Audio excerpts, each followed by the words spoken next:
तर पहलगाम हल्ल्याची थरकाप उडवणारी काही दृश्य समोर आलेली आहेत आणि आता आपण ती दृश्य पाहणार आहोत। काल पहलगाममध्ये हा दहशतवादी हल्ला झालेला होता आणि या हल्ल्याची थरकाप उडवणारी दृश्य ही समोर आलेली आहेत। अनेक पर्यटक आक्रोश करत होते आणि त्यावेळेसची ही काही दृश्य ही आता समोर आलेली आहेत। ज्यावेळेस दहशतवादी हल्ला झालेला होता सर्व पर्यटक आपल्या ही सहल एन्जॉय करण्यामध्ये व्यस्त होते आणि त्याच वेळेस हा दहशतवादी हल्ला झालेला होता आणि ही दृश्य आपण पाहतोय। गोळीबाराचा आवाज आपल्याला ऐकू येतोय, त्यानंतर पर्यटकांमध्ये आक्रोश देखील हा सुरू आपल्याला ऐकायला येतोय।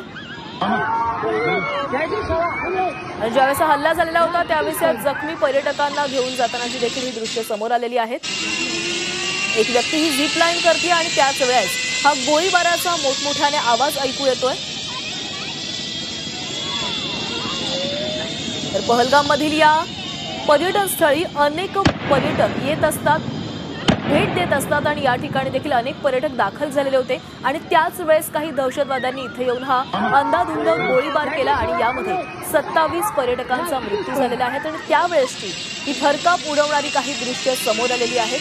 ही आपण दृश्य बघतोय, ही एक पर्यटक या ठिकाणी झिप लाईन करतोय आणि त्याच वेळेस हा गोळीबाराचा मोठमोठ्याने आवाज यायला सुरुवात होते। म्हणजेच दहशतवाद्यांनी त्यावेळेस गोळीबार करण्यास सुरुवात केलेली असते आणि या ठिकाणी जे पर्यटक आहेत त्यातील 27 पर्यटकांचा या गोळीबारामध्ये मृत्यू झालेला आहे।